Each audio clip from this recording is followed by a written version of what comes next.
Yeah.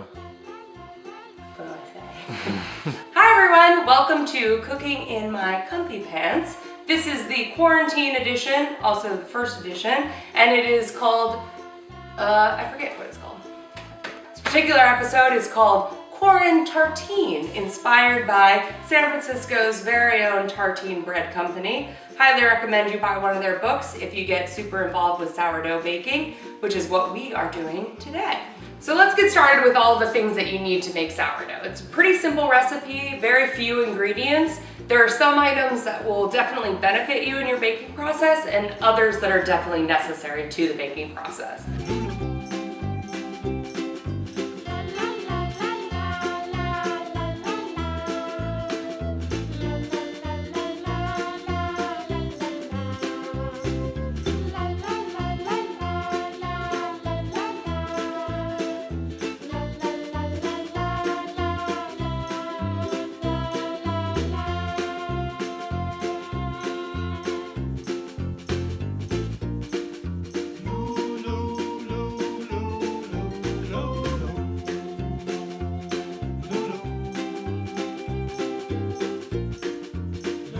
First things first, how do we know when our starter is ready for baking? So, first off, when you open your container, you're gonna notice that there are some large bubbles on the container. The size of the starter will have doubled in size since you last fed it. My go-to way to determine if it's ready is I will take a bowl and fill it with some water. After you have some water in that bowl, you're gonna wanna scoop some of the sourdough starter into the bowl, and if it floats, you're good to go. So my first tip is protect your pipes. So the more sourdough you make, the more of this glue-like substance you're gonna be producing. So you don't wanna pour that directly down your drain. So what I generally do is I take a bowl and I put it in the sink with a little bit of water. That way, every time I wash my hands with the sourdough sort of glue that it begins as, it just gathers in the bowl. And then I can drain it off later and throw away the larger products of that. That way, you're protecting your sink, you're making sure you're not clogging it up and causing yourself to have a big, terrible bill. Okay. So now we're gonna take our sourdough starter and we are going to add our 350 grams of water to that starter.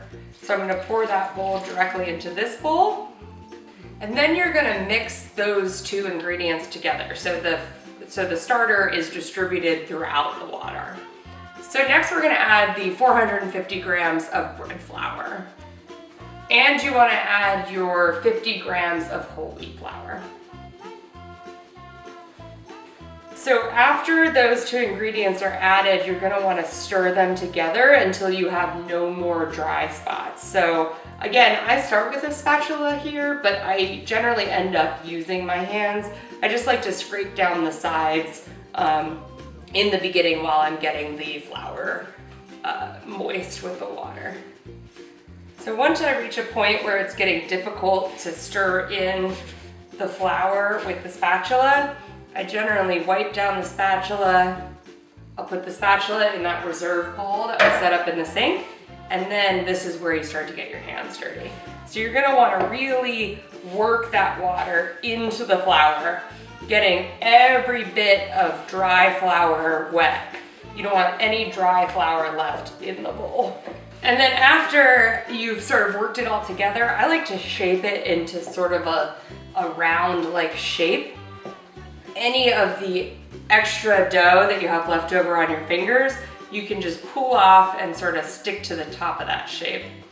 And then again, this is where your reserve bowl is gonna come in handy because you wanna wash your hands in there to protect your pipes. All right, so now your loaf has been initially combined. You're gonna wait to add your salt and your water until some gluten strands begin to form between the flour and the water. So we're gonna take our dish towel, we're gonna cover this, and we're gonna leave it for 45 minutes to rest. So our bread has been sitting for 45 minutes, so now it's time to add the additional water and the salt.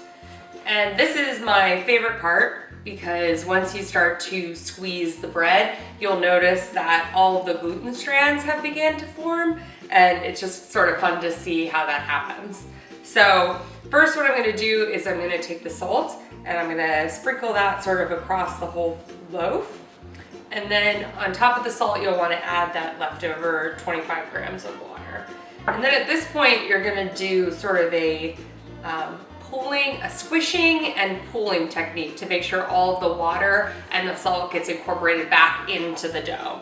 So I'm just gonna squeeze between my fingers so that the water and the salt are both being incorporated. And here you can also see those gluten strands that have begun to form. You'll find that bits of it want to hang on to each other more than they did before when you originally mixed the dough. So once you're done, once all of the water is fully incorporated into that dough, I like to take it and again sort of mix it into a round loaf. All right, so now all of your ingredients are combined. You're gonna put your dish towel back over and we're gonna wait another 30 minutes before we start doing our turns. So it's been 30 minutes, so now it's time for us to start turning our dough. And what turning the dough is it's a replacement for kneading dough. So you might see in maybe a commercial bread bakery, you'll see a big vat of dough being turned by a hook. Instead, we're doing a different approach where we just fold the dough over itself every half an hour for 3 to 4 hours until it's sort of formed into a loaf-like ball. So we're gonna do the first turn now. And the way that we do that is we take our hand like a little paddle and we get underneath the dough. And then we're gonna pull it up and over itself, turning the bowl to then pull up another section and pull it up over itself. We're gonna turn the bowl probably about 4 to 6 times until each section of the dough has been folded over itself, and you see that like a little bowl has started to form, like a little ball of dough. After that, you're done with your first turn, and you just put the cloth back over and wait another 30 minutes.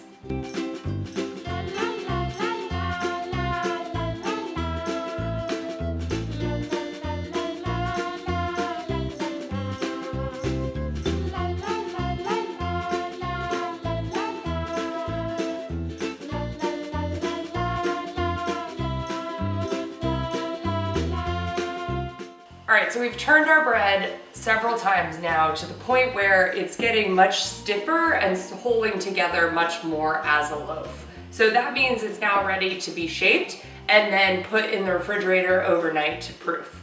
So I've taken away the cutting board here so I have an area that I can work in to shape the bread. So first I'm going to dust it with some flour. And you want to just lightly dust it to make sure that you're not adding more flour into your loaf. So what I'm going to do is I'm going to take the loaf out and put it right onto my workspace right in front of me. All right, set this aside.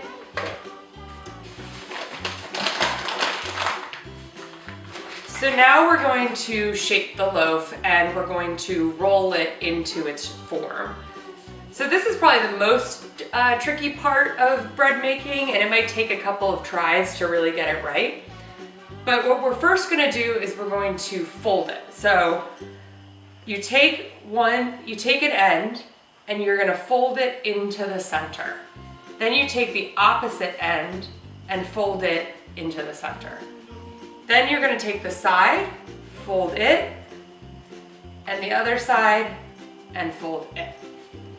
Now you've created this sort of folded envelope loaf, and you want to turn it over so that the folded side is going to be on the bottom. So I just sort of roll it over and plop it back down. Now my counters are wooden, which is not the best for bread shaping because they get sticky. So anytime it gets sticky, you can just take a little bit of more flour and sort of dust it over. That'll keep it from sticking. So now that we've formed our shape, we're going to tighten the loaf a little bit so that it really holds that shape. And the way we do that is we're gonna put our hands in front and we're gonna pull the loaf, dragging it across the table towards us. And then we're gonna pick it up, do a slight turn, and do that again. And what you're looking for is for the skin of that loaf to start to get really formed and really tight. So it's really holding all of the dough inside there. So you can see the skin is beginning to get tight. And you sort of want to avoid breaking any bits of the skin. So once you think that skin is tight enough that it's really holding that in, you're gonna let it rest for 30 minutes. And then you're gonna shape again before it goes into the fridge. So we're just gonna cover it with the towel and then we'll shape again in 30 minutes. So while the dough is resting for its last shape, you will want to prep your bowl for it to go into the fridge. So I have a bread basket here. If you don't have a bread basket, that's fine. You can just take any bowl and drape a dish towel on the inside. But the one thing you do want to do to prep is you want to put some rice flour on it so that your bread doesn't stick to the bread basket or to the towel that's inside of your bowl. So I only have sweet rice flour here, but that'll work fine. So I open it up and essentially I just dust the bowl with the flour until it's pretty well coated. So then you'll just set that aside. And once this is finished resting for the last 30 minutes, it'll be ready to go right into that basket. Down before you do your folds. So I just sort of scoop under and then flip it over so that I can do my folds. All right, so you're gonna do the same thing that you did the last time.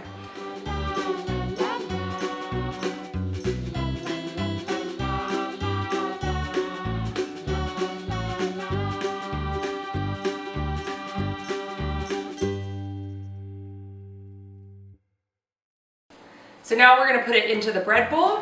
So get our bowl, get our pastry knife, is that what you call this? You scoop under and then you flip over into the bowl. Now you might find that you get some little holes in here. I always just sort of pinch those together, you know, make sure that they're all pinched. Because this is gonna be the bottom of your loaf and the other side is gonna be the top. So when you transfer this into your Dutch oven tomorrow, this will be the underside. So then you just cover it with a dish towel and put it in the fridge for 12 to 24 hours.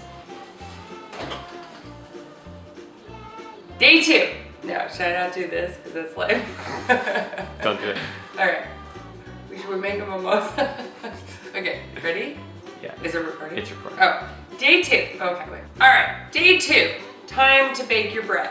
So what you need today is your Dutch oven, your parchment paper, some scissors, and then later on you're gonna need a sharp knife as well. So the first thing you wanna do is you wanna get your Dutch oven nice and hot so that all the steam, once you put your loaf in, is already swirling around in there in the Dutch oven. Now I will say if you don't have a Dutch oven, you can cook this loaf on like a pizza stone or just on a cookie sheet in your oven. But you're not gonna get the same level of rise because you're not trapping the steam in a space. So for now, what we're gonna do is we're gonna preheat the oven to 500 degrees and we're gonna put this Dutch oven in there for 1 hour. So our Dutch oven has been heating up for about an hour, so now it's time to get the loaf ready to put into the Dutch oven. So we're gonna take our parchment paper and pull out portion about this big, something that you know that your dough will fit onto. So I just stir that, I put it down on the counter. If you have a mimosa, take a sip of your mimosa. All right, so then we're gonna grab that bread.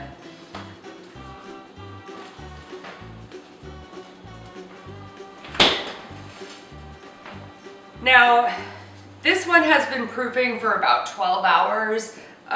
You can proof for 12 to 24, probably even longer than that. The amount of time that you have it sitting in the fridge allows for it to develop more and more flavor. So if you let it sit in the fridge for longer, then the flavors will become more sour. You'll get more richness in that flavor. You'll know that it's ready when you sort of poke it and it doesn't bounce back immediately. It sort of slowly bounces back. All right, so you're gonna take your loaf and you're gonna flip it over onto your parchment paper. And then I like to cut the paper so that it's more the size of the loaf, but still has enough room for me to pick up the loaf with the parchment paper on the edges.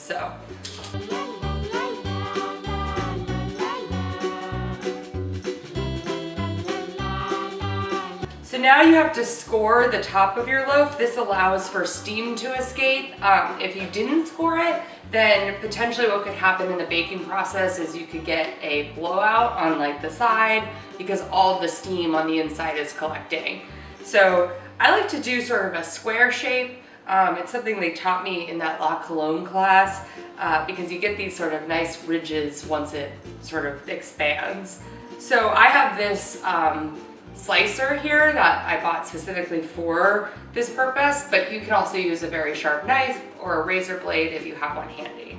So we're going to transfer the loaf to the Dutch oven by picking it up on the edges of that parchment paper and then just dropping it into the center of the oven. Please be very careful, make sure you don't touch the rim again because you'll get burned. So you pick it up and you sort of drop it in. And then we're going to put the lid back on. And we're going to put it back in the oven and lower the temperature of the oven to 450 degrees. We're going to leave it in the oven for 25 minutes before we remove the lid to cook for another 20 minutes. So it's been 25 minutes with the lid on, so now we're going to cook it for another 20 minutes with the lid off. It's been 20 more minutes, so we're going to pull the loaf out and see how it looks.